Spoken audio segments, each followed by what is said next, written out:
ചേതന FM 90.8 ഇനി കേൾക്കാം മണ്ണറിവ് നല്ലറിവ്. ഓണാട്ടുകരയുടെ കാർഷിക പൈതൃകത്തിലൂടെയുള്ള ഒരു യാത്ര തയ്യാറാക്കി അവതരിപ്പിക്കുന്നത് ആകാശവാണി മുൻ programme executive director Shri Muraleedharan Thazhakkara. ഇന്നത്തെ അതിഥി പ്രമുഖ പരിസ്ഥിതി പ്രവർത്തകനായ ശ്രീ റാഫി രാമനാഥ്. നമസ്കാരം. നമ്മുടെ ചേതന റേഡിയോയുടെ പ്രിയപ്പെട്ട ശ്രോതാക്കൾക്ക് ശ്രീ റാഫി രാമനാഥിനെ പരിചയപ്പെടുത്തുന്നതിൽ വലിയ സന്തോഷമാണ്. കാരണം ഒരു അധ്യാപകൻ സർവോപരി പരിസ്ഥിതിയെ കേവലമായ വാക്കുകൾക്കപ്പുറത്ത് പ്രവൃത്തിയിൽ, പ്രത്യേകിച്ച് കുട്ടികളിലൂടെ അതിനെ സമൂഹത്തിലെത്തിക്കുക, കുട്ടികളുടെ മനസ്സിലേക്ക് നമ്മൾ ജീവിക്കുന്ന ചുറ്റുപാടിനെക്കുറിച്ച്, നമ്മളുടെ പ്രകൃതിയെക്കുറിച്ച്, പരിസ്ഥിതി സംരക്ഷണത്തെക്കുറിച്ച്, ആവാസ വ്യവസ്ഥയെക്കുറിച്ച് ഒരു ഉത്ബോധം ജനിപ്പിക്കുക.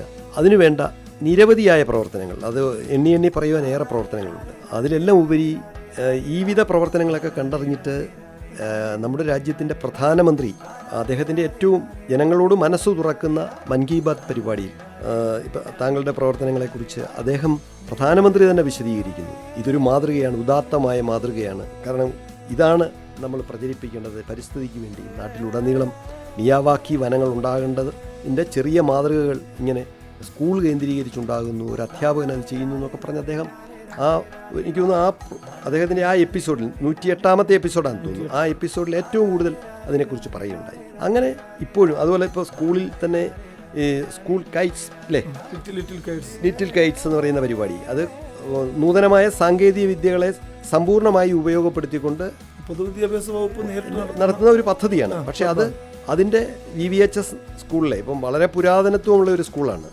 VVHS school. ആ സ്കൂളിലെ ഈ വർഷം നവതിയാണ്. അപ്പം 90 വർഷങ്ങൾ വളരെ ഒരുപാട് നന്മകൾ ചെയ്ത് ഒരുപാട് കാലടിപ്പാടുകൾ പതിപ്പിച്ച് മുന്നോട്ട് പോയ ഒരു വിദ്യാലയമാണ്. അപ്പോൾ ആ വിദ്യാലയവുമായി ബന്ധപ്പെട്ട് നടത്തുന്ന പ്രവർത്തനം ഇങ്ങനെ എണ്ണി പറയാൻ ഒരുപാട് കാര്യങ്ങളുണ്ട്.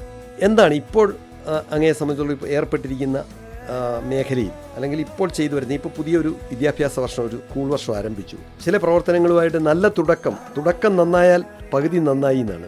ഈ വർഷത്തെ ഏറ്റെടുത്തിരിക്കുന്ന പ്രധാനപ്പെട്ട പ്രവർത്തനങ്ങൾ എന്താണ്? ഈ വർഷം ഏറ്റവും മനസ്സിന് സംതൃപ്തിയുള്ള ഒരു പ്രവർത്തനം എന്ന് പറയുന്നത് സ്കൂളിലെ സ്റ്റുഡൻറ് മെൻറ്റേഴ്സ്, അതായത് ടീച്ചർ മെൻറ്റേഴ്സും ഉണ്ട്, സ്റ്റുഡൻറ് മെൻറ്റേഴ്സും ഉണ്ട്. ലിറ്റിൽ കൈറ്റ്സിന് 4 കുട്ടികളെ അവർ മറ്റു കുട്ടികളെ പഠിപ്പിക്കുന്ന രീതിയിലേക്ക് അവരെ ഉപയോഗപ്പെടുത്തിക്കൊണ്ട് മാസ്റ്റർ ട്രെയിനേഴ്സായിട്ട് അവർ മാറുകയാണ്, കുഞ്ഞുങ്ങൾ മാറുകയാണ്. അപ്പോൾ അവരെ ഉപയോഗപ്പെടുത്തിക്കൊണ്ട് ആഴ്ചയിൽ ഒരു ദിവസം വൈകുന്നേരം ഡിജിറ്റൽ ലിറ്ററസി അത് പൊതുജനങ്ങളിലേക്ക് കൂടി വ്യാപിപ്പിക്കുന്ന ലക്ഷ്യത്തോടെ നാളെ അത് ആരംഭിക്കുകയാണ്. ഉദ്ഘാടനം കഴിഞ്ഞു. ഞങ്ങളുടെ ബഹുമാനിയായ school manager P. Rajashree madam കഴിഞ്ഞ ദിവസം അത് ഉദ്ഘാടനം ചെയ്തു. ഫസ്റ്റ് ക്ലാസ് ചൊവ്വാഴ്ച വൈകുന്നേരം 3:45 മുതൽ 5 മണി വരെ ആരംഭിക്കുകയാണ്. നമ്മുടെ ഒരു പേരന്റ് തന്നെയാണ് ക്ലാസ് എടുക്കുന്നത്. അപ്പം അത് അത്തരത്തിൽ ഒരു ഓപ്പൺ ലാബ്, ഒരു ഓപ്പൺ കമ്പ്യൂട്ടർ ലാബ്, അതായത് രക്ഷകർത്താക്കൾക്കും അധ്യാപകർക്കും ധാരാളം പ്രവർത്തനങ്ങളുണ്ട്. ഈ സമഗ്ര പോലെയുള്ള അപ്ഡേഷൻ ഉണ്ട്. അപ്പോൾ അതൊക്കെ ചെയ്യാനും ഒക്കെ അവിടെ വന്നിരുന്ന് നമ്മൾ വായനശാലകൾ ഉപയോഗിക്കുന്നത് പോലെ ഓപ്പണായി ലാബ് ഉപയോഗിക്കുന്ന ഒരു സംവിധാനത്തിലേക്ക് ഞാനും എൻ്റെ കൂടെ 2 അധ്യാപകരുണ്ട്. നിഷ ടീച്ചറുണ്ട്, പിന്നെ ഷിബി ടീച്ചറുണ്ട്. അപ്പോൾ ഞങ്ങളുടെ എല്ലാ കൂട്ടായ്മകളും മറ്റ് അധ്യാപകരുടെ എല്ലാം മാനേജ്മെന്റ് എല്ലാ സഹകരണത്തോടുകൂടി, വിദ്യാർത്ഥികളുടെ സഹകരണത്തോടുകൂടി ആരംഭിക്കുകയാണ്. അതൊരു വലിയ സന്തോഷമുള്ള കാര്യമാണ്. ഇത്തരം നൂതനമായ നമ്മൾ ലിറ്റിൽ കൈറ്റ്സ് കഴിഞ്ഞ വർഷമാണ് ഏറ്റെടുക്കുന്നത് ചാർജ്. ഇപ്പോൾ കഴിഞ്ഞ വർഷം നമുക്ക് സബ് ജില്ലയിൽ ലിറ്റിൽ കൈറ്റ്സിൻ്റെ പ്രവർത്തനങ്ങൾ 1ാം സ്ഥാനത്തെത്താൻ സ്കൂളിന് കഴിഞ്ഞു. പിന്നെ UPHS വിഭാഗങ്ങളിൽ സബ് ജില്ലാ മേളകളിൽ നമ്മൾ ഓവറോൾ നേടി. അടുത്ത ഘട്ടത്തിൽ നമ്മൾ കൂടുതൽ കുട്ടികളെ പ്രാക്ടീസ് ചെയ്യിച്ച് ആ ഒരു രീതി കുഞ്ഞുങ്ങളിലേക്ക് കമ്പ്യൂട്ടറിൻ്റെ നൂതനമായ അറിവുകൾ പകർന്നു നൽകാനുള്ള ശ്രമമാണ്. ശരിക്കും നമ്മുടെ അറിവുകൾ കുറവാണ്, പക്ഷേ മറ്റുള്ള സാങ്കേതിക വിദ്യയും മറ്റ് അധ്യാപകരെയൊക്കെ ഉപയോഗപ്പെടുത്തിക്കൊണ്ടാണ് നമ്മൾ മുന്നോട്ട് പോകുന്നത്. ശരി, വളരെ കാലോചിതമായ, ഒരുപക്ഷെ പൊതുവിദ്യാഭ്യാസ വകുപ്പ് നടപ്പാക്കുന്ന ഏറ്റവും കാലാനുസാരിയായ ഒരു പദ്ധതിയാണത്. കാരണം എന്താണെന്ന് പറഞ്ഞാൽ ഈ കുട്ടികളുടെ മനസ്സ് പട്ടം പോലെ അല്ലേ, പട്ടം പറപ്പിക്കുക എന്നാണ്. അതായത് അറിവിൻ്റെ, പുതിയ വിജ്ഞാനത്തിൻ്റെ, ഏറ്റവും നൂതനമായ സാങ്കേതിക വിദ്യകളുടെ പുതിയ അറിവുകളെ കുട്ടികളുടെ മനസ്സിലേക്ക് സന്നിവേശിപ്പിക്കുക. അതാണ് അതിലൂടെ സമൂഹത്തിൽ, രക്ഷകർത്താക്കളിൽ, പൊതുസമൂഹത്തിൽ ആകെ അതിൻ്റെ ഒരു അംശം പകർന്നു നൽകുക. അതിലൂടെ. പക്ഷെ ഇവിടെ നമ്മൾ കാണേണ്ട ഒരു പ്രധാനപ്പെട്ട കാര്യം, ഇത് നമ്മുടെ കുട്ടികൾ ഇപ്പോഴും പഴയ കാലമല്ല. കുട്ടികൾക്ക് നല്ല ഐക്യമുണ്ട്, നമ്മളെക്കാൾ കൂടുതൽ സാങ്കേതിക വിദ്യ നന്നായി അറിയാവുന്ന കുട്ടികളാണ്. ഒപ്പം മാത്രമല്ല പുതിയ കാലം സാങ്കേതിക വിദ്യകളുടെ കാലമാണ്. അപ്പം കേരളത്തിലെ ജനസംഖ്യയേക്കാൾ കൂടുതൽ മൊബൈൽ കണക്ടിവിറ്റി ഉള്ള ഒരു കാലത്ത് സർക്കാർ സേവനങ്ങളൊക്കെ ഓൺലൈനായിട്ട് മാറിക്കൊണ്ടിരിക്കുന്നത്. സാധാരണക്കാർ ഇപ്പം നമ്മൾ സാറ് ശ്രദ്ധിച്ചാൽ അറിയാം, ഒരു നിശ്ചിത ഏജിന് മുകളിലുള്ളവർക്കെല്ലാം ഇതിനെക്കുറിച്ച് ഈ ചെറുപ്പക്കാരായിട്ടുള്ള ആളുകൾക്ക് അവബോധമുണ്ട്, ഡിജിറ്റൽ ലിറ്ററസി ഉണ്ട്. പക്ഷെ അതിന് പ്രായമുള്ളവരിൽ അത് വളരെ കുറവാണ്. അപ്പോൾ അവരെ കൂടി മുന്നോട്ട് കൊണ്ടുവരണം. നാട്ടിലേക്ക് ഒരു ഗ്രാമ പദ്ധതിയൊക്കെ മനസ്സിലുണ്ട്. ഒരു ഗ്രാമത്തെ എടുത്തുകൊണ്ട് അവിടെ കുഞ്ഞുങ്ങളെ കൂടെ ഉപയോഗപ്പെടുത്തിക്കൊണ്ട് കുടുംബശ്രീ യൂണിറ്റ്, തൊഴിലുറപ്പ് യൂണിറ്റ്, ഇങ്ങനെ പല വിധത്തിലുള്ള കൂട്ടായ്മകൾ അവരെയൊക്കെ സംഘടിപ്പിച്ച് അംഗൻവാടി കേന്ദ്രീകരിച്ചൊക്കെയുള്ള പ്രവർത്തനം മനസ്സിലുണ്ട്. ഞങ്ങൾ അധ്യാപകരെല്ലാവരും ആലോചിക്കുന്നത്. മാത്രമല്ല, നന്മയേക്കാൾ കൂടുതൽ തിന്മ തഴച്ചു വളരുന്ന ഒരു കാലമാണ്. നമ്മൾ സൈബർ ക്രൈമുകൾ പോലും വളരെ കൂടുതൽ വർദ്ധിച്ചു വരുന്നു. അനുദിനം അതൊരു ഭീഷണിയായി മാറും. അതിന്റെ ബോധവൽക്കരണം കഴിഞ്ഞു, 2 ഘട്ടം കഴിഞ്ഞു. സർവം AI എന്ന് പറഞ്ഞിട്ട് പേരൻസിന് ഈ കുഞ്ഞുങ്ങളാ ചെയ്യുന്നത്, കുഞ്ഞുങ്ങൾ തന്നെ പിന്നെ എന്തൊക്കെ പ്രശ്നങ്ങൾ സൈബർ ക്രൈമുമായിട്ട് ബന്ധപ്പെട്ട കാര്യങ്ങൾ, നിലനിൽക്കുന്ന വിഷയങ്ങളെക്കുറിച്ച് ബോധവൽക്കരണം. ഇപ്പം ചില പോസ്റ്റുകൾ തന്നെ ഉണ്ട്, നമ്മൾ കണ്ടിട്ടില്ലാത്ത പോസ്റ്റുകൾ, ചമച്ചു വിടുന്ന പോസ്റ്റുകൾ ഷെയർ ചെയ്യപ്പെടുന്നുണ്ട്. അപ്പോൾ ഒരു വസ്തുതയില്ലാത്ത, അപ്പം അത്തരത്തിലുള്ള കാര്യങ്ങളൊക്കെ തിരിച്ചറിയുന്നതിനും ഒക്കെയുള്ളൊരു പരിശീലനം 2ാം ഘട്ടം കഴിഞ്ഞു. അപ്പം അത് എല്ലാം നടക്കുന്നുണ്ട്. ഈ കൂട്ടത്തിൽ നടക്കുന്നുണ്ട്. സർക്കാരിൻ്റെ ഒരു വലിയ മുന്നേറ്റമാണത്. ഇതിനോട് കൂട്ടി യോജിപ്പിക്കേണ്ട ഒരു കാര്യം ഒന്നുകൂടിയുണ്ട്. കാരണം റേഡിയോ വേണം. നമ്മുടെ കുട്ടികളെ ഒരു റേഡിയോ സംസ്കാരത്തിലേക്ക്, കേൾവിയുടെ ഒരു സംസ്കാരത്തിലേക്ക് കൂട്ടിക്കൊണ്ടുവരുവാൻ കൂടി നമുക്ക് ഈ ഒരു സാധ്യത ഉപയോഗപ്പെടുത്തും. സ്കൂൾ കേന്ദ്രീകരിച്ച ഒരു റേഡിയോ, പോഡ്കാസ്റ്റ് ഒക്കെ ഞങ്ങളുടെ മനസ്സിലുണ്ട്. അതുകൂടി ആവുമ്പോഴേ അതിനൊരു പൂർണ്ണത. തീർച്ചയായും നമ്മൾ ഈ മൊബൈൽ, അതായത് ഒരു സമൂഹ മാധ്യമത്തിനപ്പുറത്ത് ഈ കുട്ടികളെ കൂട്ടിക്കൊണ്ടു പോകണം. അത് നിൽക്കട്ടെ. ഒപ്പം നമുക്ക് കേൾവിയുടെ ഒരു പുതിയ സംസ്കാരത്തിലേക്ക് കുട്ടികളെ കൊണ്ടുപോകണം. കാരണം അത് വർത്തമാനം കുറഞ്ഞു വരുന്ന ഒരു കാലമായി. വീടുകളിൽ പോലും വർത്തമാനമില്ലാത്ത കാലത്താണ് കൂടുതൽ. അപ്പൊ കാഴ്ചയുടെ ലോകത്താണ് നമ്മൾ. അപ്പൊ അതിൽ നിന്ന് കുട്ടികളെ കേൾവിയുടെ ലോകത്തേക്ക് കൊണ്ടുപോകാൻ അവരിലൊരു റേഡിയോ സംസ്കാരം ഉണ്ടാക്കാൻ കൂടി നമുക്ക് ശ്രമിക്കണം.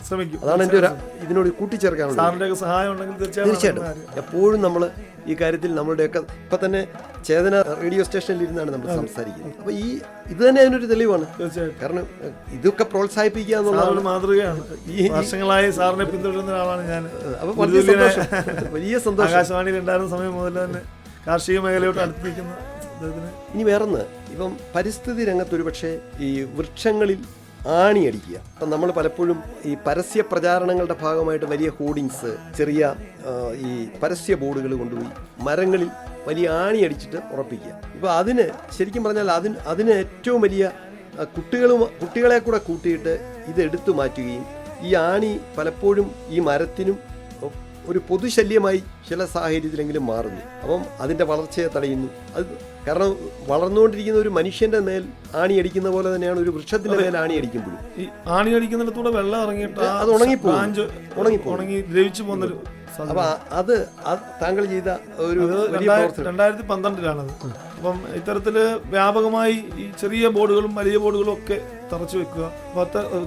നമ്മുടെ ഒരു പ്രോപ്പർട്ടിയിൽ ഒരു ബോർഡ് സ്ഥാപിക്കണമെങ്കിൽ നമ്മുടെ അനുമതി ഇല്ലാതെ പറ്റില്ല. അപ്പം സർക്കാരിന്റെ പൊതുസ്ഥലത്ത് നിൽക്കുന്ന മരങ്ങളിൽ ആരുടെ അനുവാദം ഇല്ലാതെ നശിപ്പിക്കുന്ന പ്രവണതയിൽ കണ്ടിട്ട് കുട്ടികളും ഞാനിവിടെ ചേർന്നാണ് വനംവകുപ്പ് മന്ത്രിക്ക് നിവേദനം നൽകി. അങ്ങനെ വനംവകുപ്പ് മന്ത്രി അത് അതിനെതിരെ 2012-ലാണ് ഒരു ഉത്തരവ് പുറപ്പെടുവിച്ചു. ഇനിമേലിൽ ചെയ്യാൻ പാടില്ല എന്നുള്ള. പിന്നീട് തുടർന്നും ഉണ്ടായിട്ടുണ്ട്. അപ്പം കാണുവാണെങ്കിൽ ആ നമ്പറിൽ വിളിച്ച് അവരോട് പറയുന്നത് മാറ്റണം, ഇനി ഇത് ആവർത്തിക്കരുത്. പിന്നെ അല്ലാതെ വീണ്ടും ആവർത്തിച്ചിട്ടുണ്ടെങ്കിൽ നിയമപരമായിട്ടുള്ള കാര്യങ്ങൾ ചെയ്തിട്ടുണ്ട്. അപ്പൊ ഇപ്പം ഒരു പരിധി വരെ ഒഴിവായി, ഒരു തടയിടാൻ കഴിഞ്ഞു. ബോധവൽക്കരണം കൂടാണല്ലോ. അതെ, തീർച്ചയായിട്ടും. അത് നമ്മൾ പൊതുമുതൽ നശിപ്പിക്കുക എന്നുള്ളതിനകത്ത് ഈ വകുപ്പിൽ ഇതും വരും. ഇത്തരത്തില് മരങ്ങൾ നമുക്ക് തണൽ നിൽക്കുന്നു. പിന്നെ ഈ റോഡിലൊക്കെ നമുക്കറിയാം, മരങ്ങൾ നിൽക്കുന്ന ഭാഗത്തൂടെ നമ്മൾ കടന്നു പോകുമ്പോൾ നമ്മൾ അവിടെ ഇച്ചിരി നേരം നിന്ന് പോകും ഈ കാലാവസ്ഥയിൽ. അപ്പൊ അത്തരത്തിലൊരു നമുക്ക് തണൽ നൽകുന്ന, ഓക്സിജൻ നൽകുന്ന മരങ്ങളെ നശിപ്പിക്കുന്ന പ്രവണത നിർത്തേണ്ടിയിരിക്കുന്നു. അല്ല, അത് നമ്മൾ തിരിച്ചറിയേണ്ടതാണ്. കാരണം ആരോ നട്ട മരം അതൊരു സമൂഹത്തിന് തണലായി മാറുകയാണ്. മാത്രമല്ല നമ്മുടെ അന്തരീക്ഷത്തെ സംശുദ്ധമാക്കുകയല്ലേ ഈ മരങ്ങളില്ലാത്ത ഒരു സാഹചര്യത്തെ കുറിച്ച് ആലോചിച്ച് നമുക്ക് ജീവിക്കാൻ സാധിക്കും. പക്ഷെ അത് അറിയാതെയാണ് നമ്മൾ പലപ്പോഴും നമ്മളുടെ ഓരോ പ്രവൃത്തികളും. ഇപ്പൊ തന്നെ മരങ്ങൾ വ്യാപകമായി നശിപ്പിക്കുന്ന പ്രവണത ഇപ്പൊ കണ്ടുവരുന്നുണ്ട്. ആരും തിരിച്ചറിയുന്നില്ല എന്നുള്ള സംശയമുണ്ട്. റബ്ബറൊക്കെ വെട്ടുന്ന രീതിയിൽ പാഴ്മരങ്ങളാണെന്ന് വീട്ടുകാരെ ബോധ്യപ്പെടുത്തിക്കൊണ്ട് വ്യാപകമായി മരങ്ങൾ മാറ്റപ്പെടുന്നുണ്ട്. അല്ല, അത് പെരുമ്പാവൂര് കേന്ദ്രമാക്കി ഒരു അതിനായിട്ട് പ്രത്യേകമായ ചില സംവിധാനങ്ങൾ. കാരണം വൈകുന്നേരം നമ്മളൊരു 9 മണി കഴിഞ്ഞ് MC റോഡിൽ നിൽക്കാമെങ്കിൽ ധാരാളം വാഹനങ്ങൾ കോൺവേ ആയിട്ടാണ് ഈ മരം കയറ്റിയ വാഹനങ്ങൾ പോകുന്നത്. ഇപ്പൊ എന്താണെന്നറിയോ, ഈ ബംഗാളിൽ നിന്നുള്ള തൊഴിലാളികൾ ഈ കയ്യിൽ ഒരു മരം മുറിക്കുന്ന യന്ത്രവും രാവിലെ ഇറങ്ങുക, അവരിറങ്ങുകയാണ്. എന്നിട്ട് അവർ വീടിന്റെ വാതുക്ക പണ്ടൊക്കെ കല്ലുകൊത്താനുണ്ടോ ചോദിക്കുന്ന അതേ മാതൃകയെ അവര് ഇപ്പോഴവർ വീടിന്റെ വാതുക്ക മരം വെട്ടാനുണ്ടോ, മരത്തിന്റെ കൊമ്പിറക്കാനുണ്ടോ എന്ന് അവർ ചോദിക്കുക. അവർക്കറിയാവുന്ന മലയാളത്തിൽ അവർ ചോദിക്കുക. അപ്പൊ സ്വാഭാവികമായിട്ടും എന്ത് വരും, ഒരു തുച്ഛമായ പൈസയുടെ കിട്ടുന്നത് കൊണ്ട് ഇതങ്ങ് ചെയ്യുക. അപ്പം ഇവർ മരം വെട്ടാൻ വരുന്നു, വാങ്ങാൻ ആളുകൾ വേറെ വരുന്നു. കാരണം ശരിക്കും പറഞ്ഞാൽ ഒരു മരവും പാഴ്മരമല്ല, അത് ജീവന്റെ ഹരിതകമാണ്. അത് തിരിച്ചറിയുക തന്നെ വേണം. അത് ശരിക്കും പറഞ്ഞാൽ മരങ്ങൾ ശ്വാസക്കൂടകളാണെന്ന് പറയുന്നതാണ് സത്യം. പക്ഷേ ഇതിനെതിരെ ഇത് ആരും ശ്രദ്ധിക്കാതെ പോകുന്ന ഒരു കാര്യമാണിത്. കേരളത്തിൽ വ്യാപകം ഇപ്പോൾ വട്ട, പോങ്ങ് അങ്ങനെയുള്ള ജൈവവൈവിധ്യം മുഴുവൻ നഷ്ടപ്പെടുകയാണ്. അപ്പോൾ ഇത് മരോട്ടി, കാഞ്ഞിരം ഇതൊക്കെയാണ് വെട്ടിമാറ്റപ്പെടുന്നത്. ഇതൊന്നും ഈ ഒരിക്കലും തിരിച്ചു വരാൻ സാധ്യതയില്ല. അപ്പോൾ ഇതിനെതിരെ ഒന്നിൽ നിയമപരമായ കർശനമായ ഒരു നടപടി ഉണ്ടാകണം. ഇങ്ങനെയുള്ള മരങ്ങൾ വെട്ടുന്നത് നിരോധിക്കുക തന്നെ വേണം. കാരണം എല്ലാ മരങ്ങളും അല്ല, ഇപ്പം നമ്മുടെ പുരയുടെ മേളിലേക്ക് ഒരു മരം ചാഞ്ഞു കിടന്നാൽ അത് വെട്ടണം. തീർച്ചയായിട്ടും ഇപ്പം പൊതുസ്ഥലത്ത് നിൽക്കുന്നതാണ്, മറ്റുള്ളവർക്ക് അപകടം ഉണ്ടാകുന്നെങ്കിൽ വെക്കണം. പക്ഷെ പകരം ഒരു മരം വയ്ക്കാനുള്ള മനസ്സൂടെ നമുക്ക് അത് വെട്ടുമ്പോഴുണ്ടാകണം. ഇനി മറ്റൊന്ന്, ഇപ്പം സ്കൂൾ കേന്ദ്രീകരിച്ച് തന്നെ താങ്കൾ എത്രയോ വർഷങ്ങളായി VVHS സ്കൂളിൽ ഈ എനിക്ക് തോന്നുന്നു ഔഷധ സസ്യങ്ങളുടെ അത് നട്ടുപരിപാലിച്ച് ഇപ്പം നമുക്കിപ്പോൾ ഇത് തൊട്ടാവാടി ഏതാ കറുക ഏതാ എന്ന് പോലും തിരിച്ചറിയാതെയാണ് നമ്മളുടെ കുഞ്ഞുങ്ങൾ വളരുന്നത്. കാരണം കുഞ്ഞുങ്ങൾ മണ്ണിലിറങ്ങുന്നില്ല. അപ്പോൾ അതുകൊണ്ട് വരുന്ന ഒരു കുഴപ്പമെന്ന് പറഞ്ഞാൽ ഏതാണ് നന്മ, അതെന്തിനാണ്. ഇപ്പോൾ ഒരു കമ്മ്യൂണിസ്റ്റ് പച്ച എന്ന് പറയുന്ന വ്യാപകമായി വളരുന്ന ചെടി പോലും കുട്ടികൾക്ക് തിരിച്ചറിയാൻ കഴിയുന്നില്ല. അങ്ങനെയുള്ളൊരു കാലത്ത് ഔഷധ സസ്യങ്ങൾ തിരിച്ചറിയുക എന്നുള്ള കുട്ടികളിലേക്ക് അതിൻ്റെ വലിയൊരു ബോധവൽക്കരണം ലക്ഷ്യമാക്കി താങ്കൾ കുറേ കാലമായിട്ട് സ്കൂളിൽ ചില പ്രവർത്തനങ്ങൾ നടത്തുന്നത്. എന്തൊക്കെയാണ് ആ പ്രവർത്തനങ്ങൾ? 2009 നമ്മൾ ആ പ്രവർത്തനങ്ങൾ ആരംഭിക്കുന്നത്. 2009 സ്കൂൾ പരിസ്ഥിതി ക്ലബിൻ്റെ ചുമതല എന്നെ ഏൽപ്പിക്കുകയായിരുന്നു. അപ്പം ഞാൻ ഇത് ഏറ്റെടുത്തപ്പോൾ നമുക്ക് ചെറിയ പ്രവർത്തനങ്ങളിലൂടെ കുഞ്ഞുങ്ങളിലേക്ക് എന്തിനാണ് ഈ ക്ലബ്ബ് ഉദ്ദേശിക്കുന്നത്, ഇത് പൊതുസമൂഹത്തിന് എന്ത് ചെയ്യാൻ കഴിയുന്നൊരു ആശയം കുഞ്ഞുങ്ങളിലൂടെ നടപ്പിലാക്കണമെന്ന് ആഗ്രഹിച്ച് ചെറിയ ചെറിയ പ്രവർത്തനങ്ങൾ. അന്ന് നടപ്പിലായൊരു പ്രവർത്തനമാണ് ഈ വൃക്ഷങ്ങളിൽ ആണിയടിക്കുന്നതിനുള്ള പരിപാടി. അതോടൊപ്പം തന്നെ വനം വകുപ്പിൻ്റെ സഹായത്തോടെ കൂടി അന്ന് ഞങ്ങളുടെ മാനേജർ ബഹുമാന്യായ ശങ്കരനായ സാറായിരുന്നു. അപ്പോൾ സാറിനോട് ഞാനിതുപോലെ കുറച്ച് ഔഷധ സസ്യങ്ങൾ നടട്ടെ, അനുവാദം തരുമെന്ന് ചോദിച്ചു. ധൈര്യമായിട്ട് ചെയ്തോളാൻ പറഞ്ഞു. വലിയ ഇഷ്ടമാണ് അദ്ദേഹത്തിന്. അപ്പോൾ അങ്ങനെ അദ്ദേഹത്തിൻ്റെ അനുമതിയോടുകൂടി അവിടെ ഒരു 20 സെൻറ്റിൽ 19 മൂട് ഔഷധ സസ്യങ്ങൾ നട്ടുകൊണ്ടാണ് പ്രവർത്തനം ആരംഭിക്കുന്നത്. അത് ഈ സസ്യങ്ങൾ നടുമ്പോൾ വലിയ ആശങ്കയുണ്ടായിരുന്നു, കുഞ്ഞുങ്ങൾ അത് വലിച്ചു കളയുമോ നശിപ്പിക്കുമോ എന്നൊക്കെ. പക്ഷേ ഒരിക്കലും അതുണ്ടായില്ല. ആ മരങ്ങളൊക്കെ ഇന്ന് ഒരു അത്യാവശ്യം ഒരു ജൈവവൈവിധ്യ മേഖലയായിട്ട് ഒരു വനം, ഒരു ചെറുവനം പോലെ ഇടതൂർന്ന് അശോകവും ആടലോടകവും കൊച്ചിയും അങ്ങനെ ധാരാളം ഔഷധ സസ്യങ്ങളുള്ള ഒരു കാട് പോലൊരു സംവിധാനമായി മാറിയിട്ടുണ്ട്. ഏകദേശം ഇപ്പം 2009 വെച്ചതാണ്. ഏകദേശം 10-17 വർഷക്കാലമായിട്ട് വളർന്ന് പന്തലിച്ച് നിൽക്കുന്നത്. സ്കൂളിനൊരു അഭിമാനമാണ്. കുട്ടികളെ സംബന്ധിച്ചിടത്തോളം അതൊരു നന്മയാണ്. അതിൽ കൂടി തടിയെത്തുന്ന കാറ്റിന് പോലും ഔഷധ സുഗന്ധമുണ്ട്. തീർച്ചയായിട്ടും അശോകമൊക്കെ പൂത്ത് നിൽക്കുന്ന കാണുമ്പോൾ നമുക്ക് സന്തോഷം. അശോകം ഒന്നും കാണാനില്ല പലയിടത്തും. തന്നെയല്ല, കുഞ്ഞുങ്ങളിലേക്ക് ഇതാണ് അശോകം, ഇതാണ് കരിന്നൊച്ചി എന്ന് ആടലോടകം. ഈ 2024 ഔഷധസസ്യ ബോർഡിന്റെ ഒരു ചെറിയ ഔഷധസസ്യത്തോട്ടം കിട്ടിയത്. അപ്പം മാനേജർ സാറ് നമുക്ക് അവിടെ എല്ലാം മരങ്ങളാണ്. VVHSലോട്ട് വന്നാൽ മൊത്തം മരങ്ങളാണ്. അപ്പം വിദ്യാപനം നിൽക്കുന്നു, നന്നായിട്ട് ഒരു 10-400 മരങ്ങൾ. ഔഷധസസ്യത്തോട്ടത്തിലൊരു 10-200 മേളിൽ മരങ്ങൾ നിൽക്കുന്നു. അപ്പം പിന്നെ മരം നടാൻ സ്ഥലമില്ലാത്തൊരു ഇതായി. അപ്പം അങ്ങനെ വന്നപ്പം ഞങ്ങൾ ചെടിച്ചട്ടിയിൽ കുറച്ച് ഔഷധസസ്യങ്ങൾ, കച്ചോലവും പിന്നെ ചങ്ങലംപരണ്ടിയും അങ്ങനെ അത്തരത്തിൽ ചെടിച്ചട്ടി നിൽക്കാൻ പറ്റുന്ന രീതിയിൽ ഒരു 10-25-50ഓളം ഉണ്ട്. 50ഓളം ഔഷധസസ്യങ്ങൾ നെയിം ബോർഡും ഒക്കെ വെച്ച് ഫണ്ട് നമുക്ക് കിട്ടി ഔഷധസസ്യ ബോർഡിന്. അതിൽ ചെയ്തപ്പോൾ കുഞ്ഞുങ്ങളിങ്ങനെ ആകാംക്ഷയോടെ വന്ന് നിൽക്കുകയാണ്.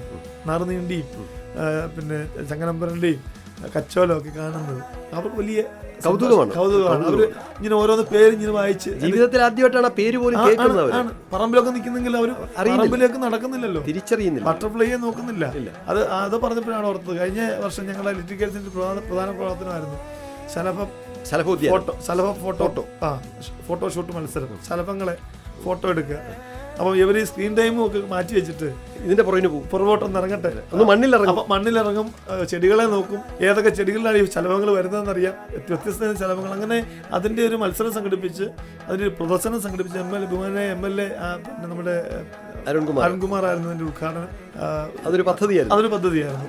അത് കുട്ടികളിലപ്പം ഈ ശലഭങ്ങളുണ്ടെന്നും ശലഭങ്ങൾ ഏതൊക്കെ പൂക്കളിലാണ് വന്നിരിക്കുന്നത്, ഏതൊക്കെ ചെടികളിലായിരിക്കുന്നു ഒക്കെ തിരിച്ചറിയാനും അവരൊന്ന് പ്രകൃതിയിലേക്ക് ഒന്ന് നോക്കിക്കോട്ടെ എന്നൊരു മനസ്സിന്റെ ഒരു ആഗ്രഹം കൊണ്ട്. കാരണം ഈ മൊബൈലിൽ നിന്ന് കണ്ടെടുക്കണമല്ലോ. തീർച്ചയായിട്ടും നമ്മൾ അങ്ങനെയൊക്കെയുള്ള ചില അവസരങ്ങൾ വ്യത്യസ്തമായി അവരറിയാതെ അവർ പ്രകൃതിയിലേക്ക് ഇറങ്ങുന്ന ഒരു പ്രവർത്തനം, ചെറിയ പ്രവർത്തനം.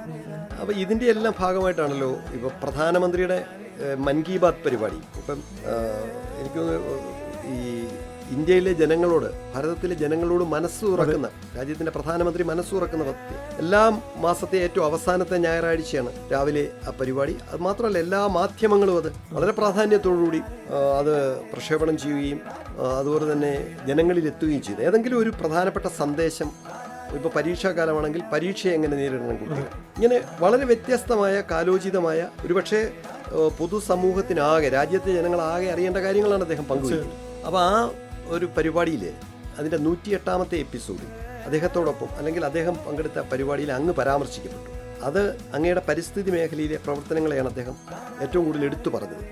കാരണം മിയാവാക്കി, ജപ്പാനിലെ മിയാവാക്കി വനങ്ങളുടെ മാതൃകയിൽ രാജ്യത്താകെ വനങ്ങൾ ഉണ്ടാകണം. അത് രാജ്യത്തിൻ്റെ നിലനിൽപ്പിന് വളരെ പ്രധാനമാണ്. നമുക്ക് ശ്വാസോച്ഛ്വാസം സാധ്യമാണെങ്കിൽ നാളുകളിൽ അത് ഏറെ ആവശ്യമാണ് ആണ് അദ്ദേഹം പറഞ്ഞതിന് ചുരുക്കം. പക്ഷെ അതിന് അദ്ദേഹം ഒരു മാതൃകയാക്കിയത് ഇനി കേരളത്തിൽ VVHS സ്കൂളിൽ അങ്ങ് നടത്തുന്ന ശ്രീ റാഫി രാമനാഥ് എന്ന് പറയുന്ന ആൾ നടത്തുന്ന ഒരു അധ്യാപകൻ നടത്തുന്ന പ്രവർത്തനങ്ങളെ അവിടെ അദ്ദേഹം ചൂണ്ടിക്കാണിച്ചു രാജ്യത്തോട്. എന്താണ് ആ പരിപാടിയിൽ പങ്കെടുക്കാൻ എങ്ങനെയാണ്, അതിൻ്റെ ഒരു അനുഭവം എങ്ങനെയാണ്? വളരെയേറെ അഭിമാനവും സന്തോഷമൊക്കെ ഉണ്ട്. അതായത് 2009 കുഞ്ഞുങ്ങളോടൊപ്പം ചേർന്ന് ഈ ചെറിയ ചെറിയ പ്രവർത്തനങ്ങൾ ചെയ്യുമ്പോൾ ഒരിക്കലും ഇങ്ങനൊരു അവസരം ഉണ്ടാവുമെന്ന് പ്രതീക്ഷിച്ചുകൊണ്ടല്ലോ. അങ്ങനെ ജൂൺ 18, 2023 അദ്ദേഹം മൻ കി ബാത്തിലൂടെ ഈ കാര്യം രാജ്യത്തോട് പറയുന്നത്. ഞാൻ അറിയുന്നത് അന്ന് രാവിലെ 10 മണിക്കാണ്. അപ്പോൾ തലേന്ന് ദൂരദർശൻകാർ, അതിനു മുമ്പ് കളക്ടറേറ്റിൽ നിന്ന് പിന്നെ വില്ലേജ് ഓഫീസർ വന്ന്, അഭിലാഷ് സാർ വന്ന് സ്കൂളിലെ പരിസരമൊക്കെ വീക്ഷിച്ചു. ഈ ചെയ്ത പ്രവർത്തനങ്ങളൊക്കെ എൻ്റെ ഒരു ചെറിയ വിലയിരുത്തൽ നടത്തി റിപ്പോർട്ട് വാങ്ങിച്ചു. പോലീസ് സ്റ്റേഷനിൽ നിന്ന് വിളിച്ച് കാര്യങ്ങൾ ചോദിച്ചു. അപ്പോഴൊക്കെ കളക്ടർക്ക് ഇതിനകത്ത് ഇൻട്രസ്റ്റ് ഉണ്ടെന്ന രീതിയിൽ മാത്രമേ അറിയുന്നുള്ളൂ.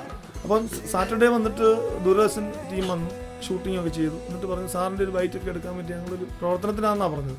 പിറ്റേന്ന് അന്ന് സാറ്റർഡേ ഈവനിങ്ങിൽ എന്നെ വിളിച്ചിട്ട് ഒരു ചെറിയ ബൈറ്റ് എടുക്കാനുണ്ട്, രാവിലെ ഞാൻ അങ്ങോട്ട് വരും, ഞങ്ങളങ്ങോട്ട് വരും, ടീം സാർ അങ്ങോട്ട് പോകല്ലേ എന്ന് പറഞ്ഞു. അപ്പം അങ്ങനെ അവർ ഒരു 8-8:30 ആയപ്പം വീട്ടിലെത്തി. അവരെ വീട്ടിലോട്ട് വന്നു കഴിഞ്ഞപ്പോഴാണ് ആകാശവാണിയിൽ നിന്ന് വിളിക്കുന്നത്, സാർ ഇങ്ങനൊരു സംഭവമുണ്ട് മൻ കി ബാത്തിൽ.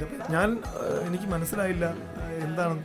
പിന്നെ അവരൊന്ന് ക്ലാരിറ്റി വരുത്തി. അപ്പോൾ ദൂരദർശൻകാർ ചിരിച്ചുകൊണ്ട് നിൽക്കുകയാണ്. അപ്പോൾ അവർക്ക് പറയാനുള്ള ഒരു നിർദ്ദേശം ഇല്ലായിരുന്നു. രാവിലെ TV കണ്ടുകൊണ്ടിരിക്കുമ്പം സാർ അറിഞ്ഞാൽ മതി എന്നുള്ളൊരു, അപ്പോൾ ഉണ്ടായൊരു സന്തോഷം അതെങ്ങനെ പറയണമെന്നും അറിയില്ല. കാരണം രാജ്യത്തെ ഏറ്റവും പരമോന്നതമായ ഒരു അംഗീകാരം കിട്ടിയ സന്തോഷമാണ്. തീർച്ചയായിട്ടും രാജ്യത്തിൻ്റെ പ്രധാനമന്ത്രിയല്ലേ. ഞാനിങ്ങനെ അറ്റത്ത് ചെറിയ എന്നെക്കാൾ എത്രയോ നല്ല പ്രവർത്തനം ചെയ്യുന്ന ധാരാളം ആളുകൾ എത്രയോ പേരുണ്ട്. അപ്പോൾ അതിനിടയിൽ എനിക്കൊരു അവസരം കിട്ടിയതിനകത്ത് വലിയ, അത് ആ ഒരു നിമിഷത്തിനെ കുറിച്ച് ചോദിച്ചാൽ പിന്നെ എന്താ പറയുക, ജീവിതത്തിലെ അതൊരു വലിയ നിയോഗമാണ്, ദൈവനിയോഗം പോലെ ഒന്നും പറയാനില്ല എന്നുള്ളൊരു സന്തോഷം. അത് മാത്രമല്ല അദ്ദേഹം മറന്നിട്ടില്ല. ഇപ്പോഴും എല്ലാ പിന്നെ കാര്യങ്ങളെക്കുറിച്ചും PM-ന്റെ ഓഫീസിൽ നിന്ന് മെസ്സേജുകൾ നമുക്ക് വരുന്നുണ്ട്. ഈ മൻ കി ബാത്തുമായിട്ട് ബന്ധപ്പെട്ടതായാലും പ്രധാനമന്ത്രിയുടെ ഓഫീസ് ചെയ്യുന്ന പ്രധാനപ്പെട്ട പ്രവർത്തനങ്ങളൊക്കെ മെസ്സേജായിട്ട് മെയിലായിട്ടും നമുക്ക് എത്തിക്കൊണ്ടിരിക്കുന്നു. അപ്പം ഇപ്പോഴും തുടർ പ്രവർത്തനം നമ്മളെ മറന്നിട്ടില്ല. അത് അത്ഭുതകരമായ കാര്യം, 2025 റിപ്പബ്ലിക്കിലേക്ക് ഒരാഴ്ച മുമ്പ് എനിക്ക് ദൂരെ കോള് വരുന്നു. അത് പോലീസ് സ്റ്റേഷനിൽ നിന്നാണ് വിളിക്കുന്നത്. അപ്പോൾ എൻ്റെ ഫോണൊന്ന് ഒരു മൊബൈൽ നമ്പർ ചാർജ് ചെയ്യാൻ വിട്ടുപോയി. അപ്പം പോലീസ് സ്റ്റേഷനിൽ നിന്ന് ഞങ്ങളുടെ SPC ചാർജുള്ള അനിൽ സാറിനെ വിളിച്ചിട്ട് ഇന്ന അധ്യാപകനെ എൻ്റെ നമ്പർ വേണം എന്ന് പറഞ്ഞ് വിളിക്കുക. അങ്ങനെ വിളിച്ച രണ്ടാമത്തെ നമ്പർ വാങ്ങിയിട്ട് പോലീസ് സ്റ്റേഷനിൽ നിന്ന് അറിയിക്കുന്നത് ദൂരദർശനിലോട്ട് അടിയന്തരമായിട്ട് വിളിക്കണം, സാറിനെ നിരന്തരമായി വിളിച്ചിട്ട് കിട്ടുന്നില്ല എന്ന് പോലീസ് സ്റ്റേഷനിൽ വിളിച്ച് പറഞ്ഞു. അങ്ങനെ വിളിക്കുമ്പോഴാണ് പറയുന്നത് 24-ാം തീയതി ഫ്ലൈറ്റ് ടിക്കറ്റ് ഒക്കെയാണ്, കയറി വരണം, റിപ്പബ്ലിക് ഡേ കാണാനാണ്. അതൊക്കെ വലിയ ജീവിതത്തിൽ കിട്ടിയ വലിയ പരമോന്നത ബഹുമതികളല്ല. അതെ, വലിയൊരു, അതിനപ്പുറത്ത് എന്തെങ്കിലും ഉണ്ടോ എന്ന് ചോദിച്ചാൽ ഒന്നുമില്ല. ആഗ്രഹങ്ങളെല്ലാം ഇതാണ്. ഈ നമ്മൾ ചില നന്മകൾ ചെയ്താൽ അത് എവിടെങ്കിലും രേഖപ്പെടുത്തപ്പെടും. അതിപ്പോൾ ഉടനടി നമുക്ക് അതിനെന്ത് കിട്ടും എന്ന് ചോദിച്ചാൽ, ഇപ്പൊ ഈ പുതിയ കാലം എന്ന് പറയുന്നത് എനിക്കെന്ത് കിട്ടും, ഈ കാര്യത്തിൽ എനിക്കെന്ത് കിട്ടും എന്നുള്ളതാണ് ആദ്യത്തെ ചോദ്യം. പക്ഷെ അങ്ങനെയല്ല നമ്മൾ ചിന്തിക്കേണ്ട. സമൂഹം അതിൽ നിന്ന് മാറണം. നമുക്ക് കിട്ടേണ്ടവർക്ക് അർഹതയുള്ളത് എന്തെങ്കിലും എവിടെയെങ്കിലും കിട്ടും, തേടി വരും എന്നുള്ള സൂചനയല്ല. ഒരു അപേക്ഷയും കൊടുക്കാതെ ഞാൻ സംസ്ഥാന സർക്കാരിന്റെ അധ്യാപക അവാർഡൊക്കെ ഉണ്ട്, കേന്ദ്ര സർക്കാരിന്റെ ഉണ്ട്. പലരും നിർബന്ധിക്കുന്നുണ്ട് അധ്യാപക അവാർഡിന് അപേക്ഷ കൊടുക്കണം. ഞാൻ പറഞ്ഞു അപേക്ഷ കൊടുത്തിട്ട് അത് വരും തന്നെ അവാർഡ് വേണ്ട. കാരണം അതാണ് വളരെ ശരിയാണ്. കാരണം കേവലം മൺതുരുമ്പിൽ കിടപ്പു ദേവലോകം തുറക്കുന്ന താക്കോൽ എന്നാണ്. അത് എവിടെങ്കിലും കിടക്കും, നമുക്ക് അർഹതയുള്ളത് അതിലെവിടെയെങ്കിലും വരും. പക്ഷേ നമ്മുടെ കർമ്മമാർഗം നമ്മൾ വളരെ ഒരു കർമ്മശുദ്ധിയോടുകൂടി കാര്യങ്ങൾ ഏത് മേഖല എടുത്താലും കുഞ്ഞുങ്ങൾക്ക് എന്തെങ്കിലും നല്ലത് ചെയ്യുക. നമ്മൾ അധ്യാപകരുടെ മനസ്സിലെപ്പോഴും അങ്ങനെയാണല്ലോ. അപ്പൊ ഇനി നല്ലത് ഇപ്പൊ തന്നെ ചെയ്യുന്ന പ്രവർത്തനമായാലും കുഞ്ഞുങ്ങളുടെ കൂടെ നിന്ന് അവർക്ക് നല്ല നല്ല കാര്യങ്ങൾ, ആശയങ്ങൾ, ഈ ആശയങ്ങളൊക്കെ അവരുടെ ജീവിതത്തിൽ അവർ പോകുന്ന മേഖലകളിൽ അവർ പ്രയോഗിക്കേണ്ടതാണ്. അല്ല, അവർക്ക് ഗുണപരമായി മാറുന്നതാണ്. അവർക്ക് ഒരു വഴിയും വെളിച്ചവുമായി മാറുകയല്ലേ. അവരും അവരുടെ ജീവിതത്തിൽ ഇതിനെയൊക്കെ പിന്തുടരേണ്ടവരാണ്, പരിസ്ഥിതിയെയും പ്രകൃതിയെയും ഒക്കെ.